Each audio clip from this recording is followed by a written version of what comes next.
जय माँ काली मित्रों, आपका हमारे चैनल माँ काली माँ दुर्गा शक्ति संवाद में स्वागत है। मित्रों, अगर आप हमारे चैनल पर नए हैं तो हमारे चैनल को सब्सक्राइब कीजिए, लाइक कीजिए, शेयर कीजिए। साथ ही नोटिफिकेशन बेल को भी प्रेस कीजिए, जिससे हमारी आने वाली वीडियोस का नोटिफिकेशन आपको तुरंत मिल जाए। मित्रों, आज का जो विषय है वो विषय ये है कि क्या एक अनपढ़ व्यक्ति भी देवी कृपा को प्राप्त कर सकता है। तो अपने आप में ये महत्वपूर्ण विषय है, तो आप वीडियो को पूरा सुनिएगा, तभी आपको पूरी बात समझ में आएगी। देखिए, 12 काम या 12 चीज़ें आप कह सकते हैं, हम आपको ऐसी बताएंगे जिसको करने से आप बिना किसी ज्ञान के भी, यानी माँ भगवती की कृपा पाने के लिए, माँ भगवती की किसी भी प्रकार की कामना हेतु आपको माँ की सेवा करनी होती है। लेकिन आप ये कहते हैं कि माँ, हम ये नहीं जानते, हम कोई पूजा पाठ नहीं जानते, ना ही हम मंत्र जाप जानते हैं, ना ही कोई विधि विधान जानते हैं, लेकिन उसके बाद भी हम माँ की कृपा पाना चाहते हैं। हमें किसी चीज़ का ज्ञान नहीं है। यहाँ पे अनपढ़ से जो तात्पर्य है वो ये है कि अज्ञानता। ऐसा नहीं कि आपको ए आई नहीं आता या ABCD नहीं आती, यहाँ से ये अर्थ नहीं है। यहाँ पर अनपढ़ से अर्थ है कि आपको विधि विधान नहीं पता, आपको मंत्र नहीं पता, आपको हवन करना नहीं आता, आपको जाप की विधि नहीं आती, मतलब आपको आध्यात्मिक मार्ग से संबंधित कोई भी ज्ञान नहीं है। तो क्या आप देव कृपा प्राप्त कर सकते हैं? तो उत्तर है हाँ, आप कर सकते हैं। अगर आप ये 12 कार्य करते हैं तो आप देवी कृपा को प्राप्त कर सकते हैं, भले ही आपको पूजा पाठ का कोई भी ज्ञान ना हो।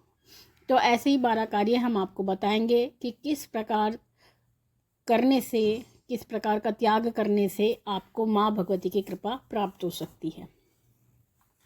देखिए, अगर आप माँ भगवती की सेवा का विधान नहीं जानते हैं, माँ की पूजा पाठ नहीं जानते हैं, मंत्र जाप नहीं जानते हैं, तो आप क्या करें। कहीं पर भी आपके आसपास कोई भी मंदिर हो, माँ भगवती का मंदिर हो, तो आप उस मंदिर में सेवा का कार्य करें। सेवा से तात्पर्य है कि आप वहाँ पर साफ सफाई भी कर सकते हैं। माँ भगवती के मंदिर में रोज ज्योत प्रज्वलित करें। माँ भगवती को अगर आप कुछ नहीं जानते तो उन्हें भजन सुनाएं और वहाँ पर हो रहे मंदिर के कार्यों में सहयोग करें। जैसा कि समय समय पर सभी मंदिरों में कोई ना कोई कार्यक्रम चलता रहता है, माँ भगवती की सेवा चलती रहती है, तो वहाँ पर आप सहयोग करें और वहाँ पर जितने भी कार्य होते हैं उसमें आप भाग लें। तो इस प्रकार से भी आपको माँ भगवती की कृपा प्राप्त होती है। अपने जीवन में कुछ त्याग करें। अपने मन से किसी के प्रति विद्रोह, किसी के प्रति शत्रु भाव, उस भाव का आप त्याग करें तो निश्चित ही आपको माँ की कृपा प्राप्त होती है। अपनी कामनाओं का त्याग करें। अगर आपके मन में कोई कामना है, कोई इच्छा है, तो इच्छा का त्याग करें। केवल आपके मन में एक ही इच्छा होनी चाहिए, वो है माँ भगवती की कृपा प्राप्ति, माँ भगवती का स्नेह। आपकी केवल एक इच्छा मात्र होनी चाहिए। इसके अलावा आपके मन में जितनी भी इच्छाएं हैं, जितनी भी कामनाएं हैं, उनका त्याग करें। अपनी काम इच्छा पर नियंत्रण करें, क्योंकि अगर कहीं भी व्यक्ति भटकता है तो इसी कारण से भटकता है। तो अपनी काम इच्छा पर आप नियंत्रण करें, तो भी आप माँ भगवती की कृपा को प्राप्त कर सकते हैं। ब्रह्म मुहूर्त में उठें। सर्वोत्तम समय होता है, देवताओं का समय होता है। ब्रह्म मुहूर्त में पूर्ण कृपा बरसती है, माँ भगवती की भी और अन्य देवी देवताओं की भी। तो आपको ब्रह्म मुहूर्त में उठना चाहिए और ब्रह्म मुहूर्त में उठ के आपको माँ भगवती की सेवा करनी चाहिए। आप उनका ध्यान करें, क्योंकि ध्यान अपने आप में एक महत्वपूर्ण चीज़ होती है। अगर आप माँ के ध्यान में बैठते हैं तो भी आप माँ की ऊर्जा को आकर्षित करते हैं। तो ध्यान करें। माँ भगवती की कृपा प्राप्ति के लिए ध्यान करना बहुत जरूरी होता है। धर्म के अनुसार कार्य करें। आपको माँ भगवती ने जब इस धर्म में आपको जन्म दिया है तो आपको उसी के अनुसार आचरण करना चाहिए। प्रतिदिन माँ भगवती की भक्ति करें, निष्काम भक्ति करें। आपकी भक्ति का कोई उद्देश्य नहीं होना चाहिए, यानी अपनी भौतिक कामनाओं का त्याग करके केवल माँ भगवती की कृपा प्राप्ति हेतु ही आपको भक्ति करनी चाहिए। अगर आप ऐसा करते हैं तो शीघ्र ही माँ की कृपा को प्राप्त कर लेते हैं, भले ही आपको किसी भी प्रकार का कोई ज्ञान ना हो। अपने मन से अहम का त्याग करें, क्योंकि हमारे जीवन में हमेशा जो हमें माँ भगवती से दूर करता है वो है हमारा झूठा अहम। हमारा जो अहम है, हमारा जो अभिमान है, वो हमें माँ भगवती के निकट नहीं जाने देता। और इसी कारण से हम इस झूठे भ्रम में रहते हैं कि हम सर्वोपरि हैं, शक्तिशाली हैं, जबकि इस संसार में माँ भगवती से ऊपर कोई भी नहीं है। तो इस अहम का आप त्याग करें तो आप माँ भगवती के निकट जा सकते हैं। आपको किसी भी पूजा पाठ की आवश्यकता नहीं पड़ेगी और बहुत ही जल्दी आप देवी कृपा को प्राप्त कर लेंगे।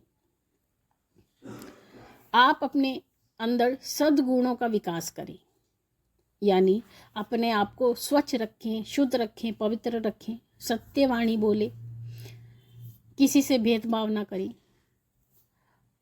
दया करें। दया का भाव सद्गुणों में आता है। सहयोग करें, सहायता करें।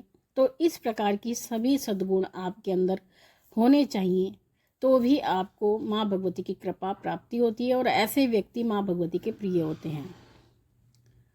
जो व्यक्ति धैर्यवान होता है, जो व्यक्ति संतोषी होता है, क्योंकि धैर्य एक ऐसी कुंजी है जिसके द्वारा आप माँ भगवती को बहुत जल्दी प्राप्त कर सकते हैं।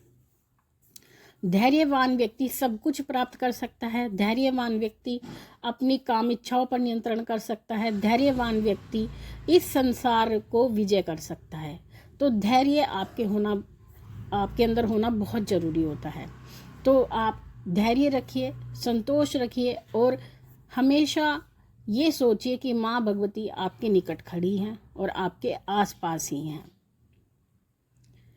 अगर आप जो हमारे शास्त्र हैं उनके अनुसार व्यवहार करते हैं, जो शास्त्रोक्त विधान है उनका पालन करते हैं, तो भी आप माँ भगवती की कृपा को बहुत आसानी से प्राप्त कर लेते हैं। निंदा करना सबसे बुरा अवगुण होता है, तो निंदा ना करें, किसी की भी निंदा ना करें, निंदा करने से बचें। और आपके जो 10 शत्रु हैं उन पर आप नियंत्रण करें। हमारे जीवन में 10 ऐसे शत्रु होते हैं जो हमें भगवती की कृपा प्राप्त करने से रोकते हैं। वो 10 शत्रु कौन से हैं? हमारा काम, क्रोध, लोभ, मोह, मद, मत्सर, ईर्ष्या, तृष्णा, राग और द्वेष। इन 10 राक्षसों का आप विनाश करें, इन पर नियंत्रण करें, तो बहुत जल्दी आप माँ भगवती की कृपा को प्राप्त कर सकते हैं। तो ये सभी कार्य करने से आप बिना किसी मंत्र जाप के, बिना किसी अनुष्ठान के, बिना किसी हवन के आप माँ भगवती की कृपा को आसानी से प्राप्त कर सकते हैं, क्योंकि माँ भगवती इस संसार में हर प्राणी के लिए सुलभ है। अगर दुर्लभ है तो उन्हें प्राप्त करने की भावना। कहते हैं भगवान कभी दुर्लभ नहीं होता, भगवान तो सभी के लिए सुलभ है, लेकिन हमारे मन की जो भावना होती है, यानी ईश्वर कृपा की जो प्राप्ति होती है, वो बहुत भाग्यशाली व्यक्ति को होती है। और ईश्वर को प्राप्त करने की जो भावना होती है वो बहुत दुर्लभ होती है, वो हर किसी के मन में जागृत नहीं होती। लेकिन जिनके मन में ये जागृत होती है वो बहुत भाग्यशाली व्यक्ति होते हैं, और जिनके ऊपर वास्तविक रूप से माँ भगवती की कृपा होती है उनके मन में ही ये भावना जागृत होती है।